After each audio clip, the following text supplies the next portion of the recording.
Watercolor painting is a beautiful medium, and you don't have to expect to create masterpieces right away. Start with little images. In today's video, I have a little image of an easy pumpkin. We'll create layers and use lots of techniques, wet on wet, wet on dry. It's just a very fun project, a great way to practice. And when you're done, you have a beautiful image that can be used in cards or a journal, and I'll show you that in my journal. I had a video where I showed you a peek inside my autumn journal, and this image has been perfect for that journal. You can vary the colors as you like. I included the colors that I used in the description below, but they're a guide. Don't feel you have to use them. So let's get started. So here's the image we'll be painting today. It's a very simple pumpkin. It can be for Halloween or Thanksgiving or really any time. The colors are so beautiful and they're really offset by this blue background. I love combining those colors. I'll show you how to do this in a moment, but this is how you'd use it in a layout. I just taped it to my page and I made 6 of them instead of just one pumpkin. For these, I added a little spatter. I wanted some texture on these. Whereas this image, I liked it nice and clean. So let me show you what we're going to need to get started. So we'll start with watercolors. It doesn't matter if you use the same colors. I'll list them in the class description, but they're just beautiful colors. I like to use 3 for each of my main images. So for the pumpkin, I'll use this lemon yellow, this yellow orange, and this vermilion hue. I have some watercolor paper that I've cut down for a size that'll fit inside my journal, and I just rounded the corners, completely optional. This is watercolor paper, so it's 300 pound, and that's what I find really beneficial because it absorbs the water without warping too much. I'm going to use a pencil to make my sketch and an eraser to gently erase the pencil marks, but I'm going to use a archival ink marker here. It's waterproof when it dries, so when I add my paint, my watercolors, it won't smear. Lastly, I just cut up a square so that I can create that square. Not looking for it to be perfect, but I know if I use a template, it's more likely to be a shape that resembles a square. So to get started, I'll decide where I want this pumpkin to be on my image. And I'm just holding it up here. You can make it any size you want. Because it doesn't have to be a perfect square, I'm not going to worry too much about it. But I do like to start with a close to perfect square. I don't know if you can see that in the camera, but it's very light. And I purposely draw very lightly so that when I erase it, I don't have to dig into the paper and scar the paper. And now I want to create my pumpkin. Pumpkins are very forgiving, particularly this image. I start with an oval right in the center here. It can be any size you want. This is going to be the main focus of the pumpkin. And then I kind of just build off here. I'll start just slightly lower than the top of that oval and come around just slightly higher. And I go from one side to the next. If it doesn't look right, I'll just go over it. I'm not worried about erasing anything yet. We'll do maybe another one here. Again, trying to vary the size because that makes interest. Now you could stop here if you want, but I'm going to do one more. I'm going to have it kind of come around here like this. And then I add my stem. I usually just do a stem with a little top part here, and then it lengthens as it gets to the base. But I think I want to add maybe something else here. Maybe a little vine. So I'll have this one go around. Just like that. I'll pull these sides in. Maybe make a few more lumps back here and just modify it. When I'm pretty happy with it, I know it's not all perfect yet, I'll take my marker and now I'll just go over some of the areas. So for the stem here, I want to make sure I get the right image, and then I'll start creating those little segments for the pumpkin.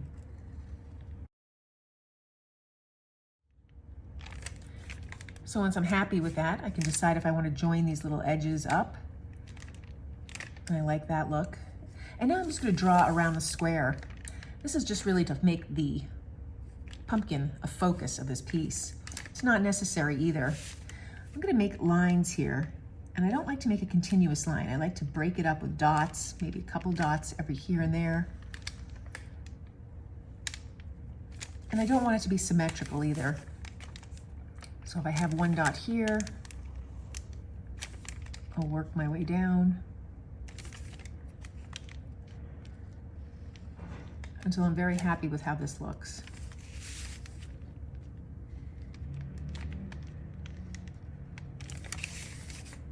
So now I just want to give this ink a minute to dry. It doesn't take very long.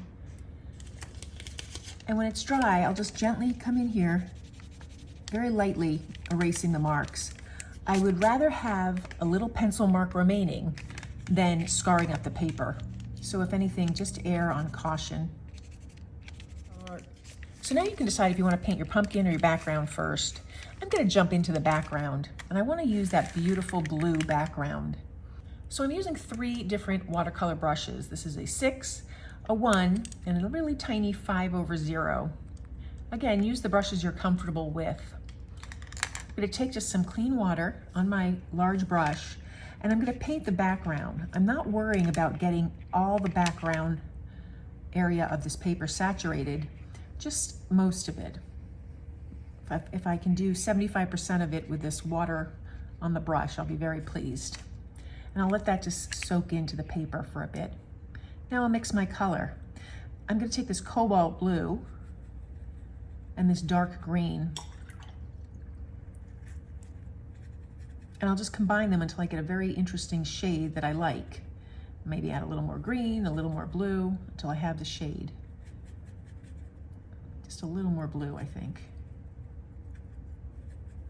And just play around when you're happy with it. I'm going to really soak the brush, and I'm going to come up here and put a good portion of the brush down, not just the tip, but the entire brush on some of these areas.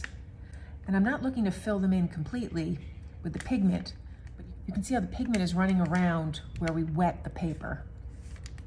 I'll just come in here and create some shapes.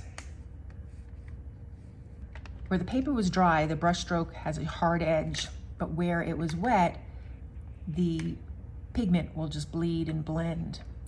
You can also dip your brush in water and go over it to help it blend out further. Now, I'm not trying to finish the entire background. I'm not trying to fill it in completely. I like some white areas, but I don't really like harsh lines. So I'll just go and kind of tidy that up.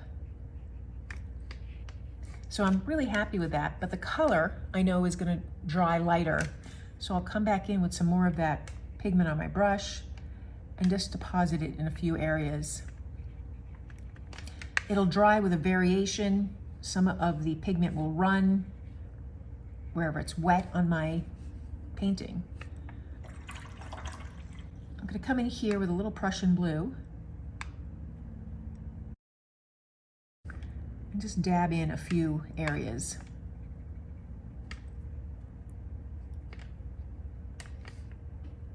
Mainly around the edges, maybe a little here.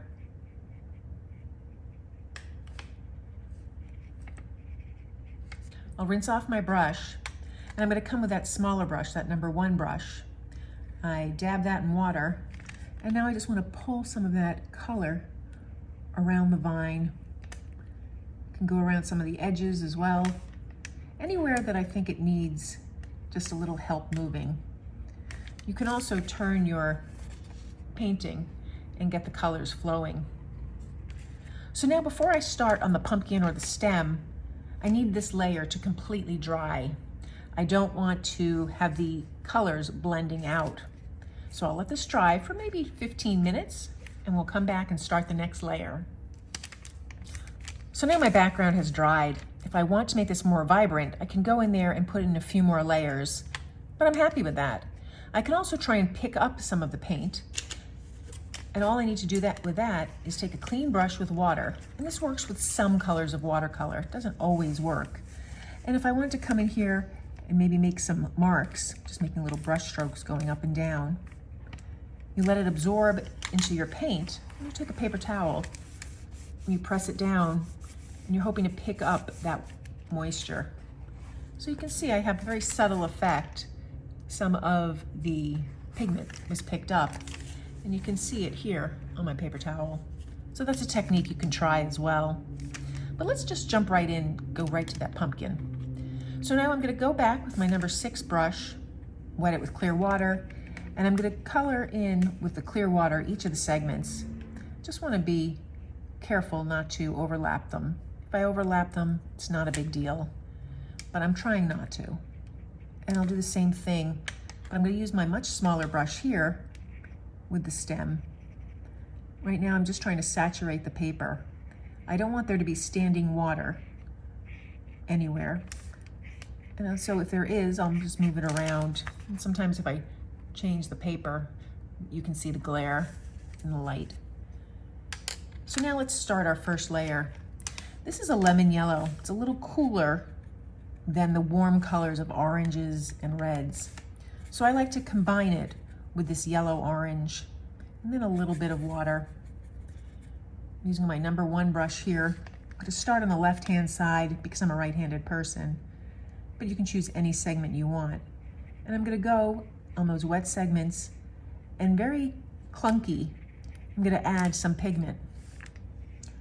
Where it's wet on the paper, it'll blend, and where it's not, it'll create hard lines. Again, I'm trying to leave some of the white of the paper showing because that's the look I like, particularly with this image.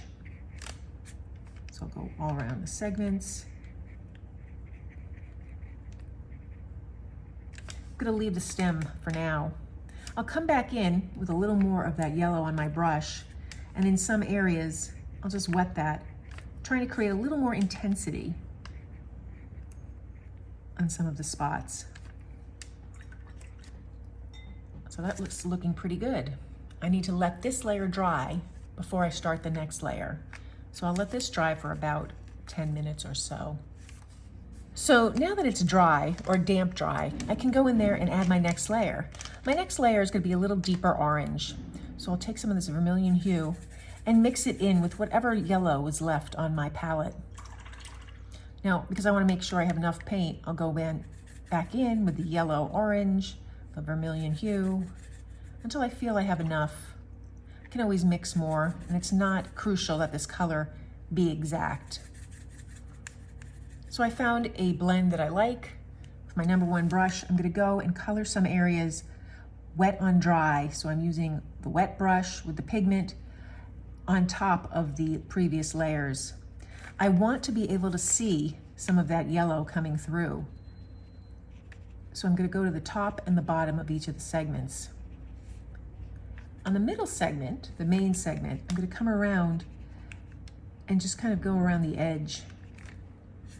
And I'll do this on all of the segments and then take a look and see if I think it needs more color, if there's not enough peeking through of the yellow.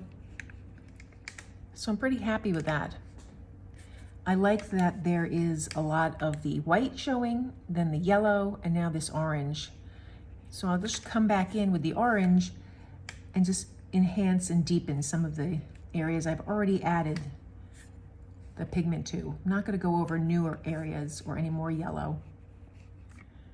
I like that the lines are going up and down, really elongating those segments of the pumpkin. You can see it's a little wet, so now I have to let this dry for another 10 minutes. We'll come back and do our last layer and work on the stem. So now that this layer is dry, you can see the variation in the orange, a little bit in the yellow. It's coming out great. So I'm gonna take my number 1 brush and I'm gonna take some of this Perylene red and mix it in with that orange. I don't want the pumpkin to look red, so if I've added too much, just add a little more yellow. Maybe a little more yellow.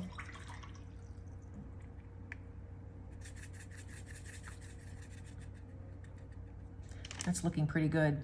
I'll take my brush and I'll do the same thing, leaving more areas exposed. So I'm just using a little bit of this darker color on my pumpkin. I want to have all those other areas showing. That's the beauty of this design. There's so much color and contrast, brightness. And again, I'm just going around the segments right on the edges. So I like how that looks. I want to come in here with a little bit of the orange color and a little of the yellow orange so that it's lighter than this color that we just put down. And very carefully, just in certain areas, I'm going to add a little more orange. I don't want to take up the yellow, but I want more of a blending. Don't want straight lines. I'll just go over a few areas like that. Can combine this with the darker red that we just put down. That looks great. So now with my very small brush, the 5/0, I want to work on that stem. I like my stems to be green with just a hint of brown. So I'll take this Viridian hue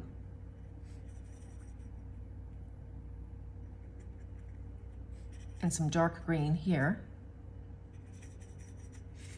And I'm just going to paint one side of the stem. My stem is dry by now. We already saturated that paper, but I just like to add a little bit first. I'll rinse my brush, go back in with just clear water and help to blend that out. Now you can still see white of the paper, and I like that look. Now I'm going to come in with my coolest yellow, that lemon yellow, and I just want to go over some areas of that stem. So I'm quite pleased with that. And that's how you do the pumpkin.